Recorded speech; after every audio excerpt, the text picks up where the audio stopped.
당신이 찾던 무서운 이야기 고비의 TV.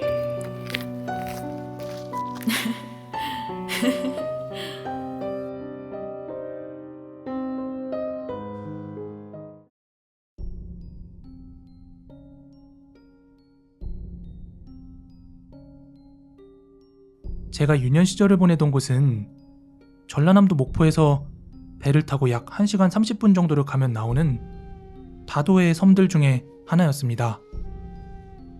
제가 이곳에서 중학교까지 졸업을 했는데요. 제가 초등학교 5학년 때 이맘때쯤이었습니다. 당시 친하게 지내던 친구 녀석과 방학과 함께 멀어지게 되자 친구 녀석이 저를 자기 집으로 초대했습니다. 그래서 그 친구네 동네로 놀러가서 며칠을 놀다 오기로 하고 친구네 동네로 향했습니다. 참고로 섬이지만 그 섬이 아주 커서 친구네 동네로 가려면 몇 시간은 걸어가야 했거든요.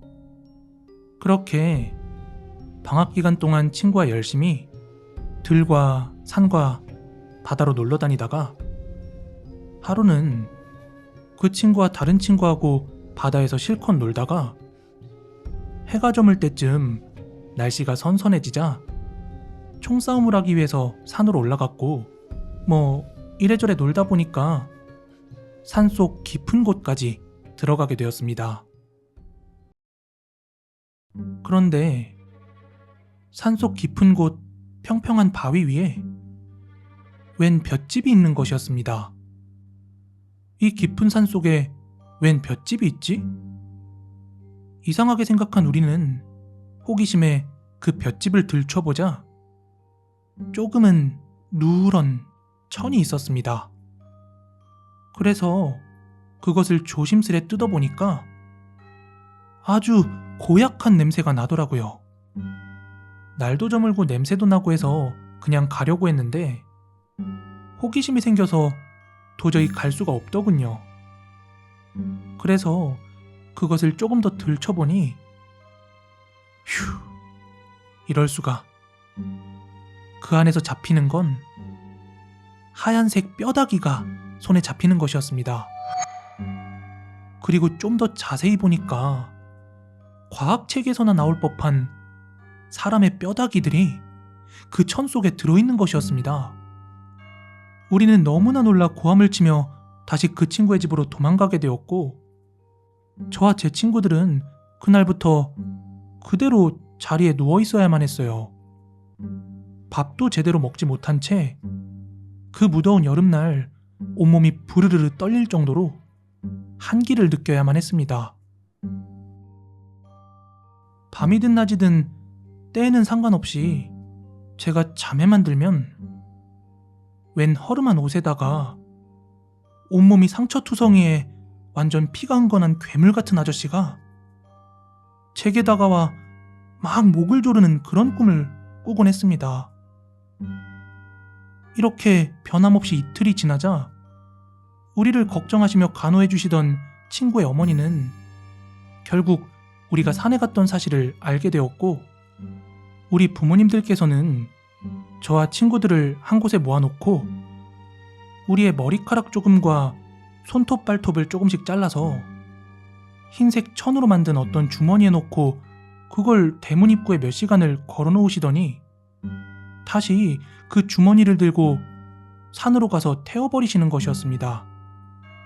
이렇게 하자 시간이 지나서인지 아니면 친구 부모님이 하신 그 이상한 의식 때문인지는 모르겠지만 우리는 조금씩 기운을 차리게 되었고 곧 완전히 건강을 회복할 수 있었습니다. 나중에서야 알게 된 사실이지만 우리가 발견한 것은 초분이라는 것이었고, 객지에서 객사를 하거나 몹쓸병 또는 억울하게 죽은 사람을 땅에 바로 묻지 않고 깊은 산속 평평한 바위 위에 올려놓고 위에는 볏짚으로 덮어서 한 3년 정도 지나면 그 시체가 썩고 뼈만 남게 되었을 때 땅에 묻는 그런 풍습이래요. 우리나라 남해안 지방에 예전부터 내려오던 그런 전통 풍습이라고 합니다. 당시 제가 살던 섬에도 이렇게 만든 초분이 약 3개 정도 있다고 했습니다. 저도 그때 처음으로 초분이라는 걸 알게 되었죠. 옛날에 할아버지 때는 섬에서 자주 볼 수 있었지만 제가 초등학생이었던 그 당시에는 현대화가 진행 중이라 섬에서도 잘 보기 힘들었고 대부분 사람이 죽으면 상여에 실어서 산속 땅에 묘지를 만들었거든요. 그런데 친구 어머니의 말씀이 그렇게 죽은 사람을 초분으로 만들어 놓으면 영혼이 극락에 가지 못하고 구천을 떠돌게 되는데 우리가 그 영혼을 건드려서 아마 우리를 따라 내려온 것이고 우리의 머리카락과 손발톱을 깎아 매달아 놓은 것은 우리 신체 일부를 잘라 주머니에 담아 매달아 놓으면 귀신이 그걸 우리로 착각해서 그 주머니를 대신 데려가게 하고 우리는 안전하게 남는 것이라고 말씀하셨습니다. 그리고 앞으로는 그런 초분 옆에는 절대 가지 말라고 꾸중을 하셨습니다. 심지어 어른들조차도 초분에 가기를 꺼려하고 그 초분의 볏집을 1년에 한 번씩 바꿔주기 위해서 가까운 가족 이외에는 절대 접근하지 않는다고 하시더군요. 아울러 다른 섬에서는 시체를 산속 깊은 곳에 우리처럼 바위에 올려놓지 않고 소나무에 매달아 놓는 그런 섬도 있다고 들었습니다. 정말 엽기적이란 것이 바로 이런 것이 아닐지요. 그래서 지금도 전 족발 같은 것을 별로 좋아하지 않습니다. 족발을 먹을 때 나오는 돼지 뼈다귀가 꼭 그때 봤던 뼈다귀들과 되게 비슷하게 생겼기 때문이에요. 어린애였던 초등학교 시절에 겪은 체험담이지만 어른이 된 지금에 와서 생각을 해봐도 소름이 확 끼치는 그런 경험담입니다.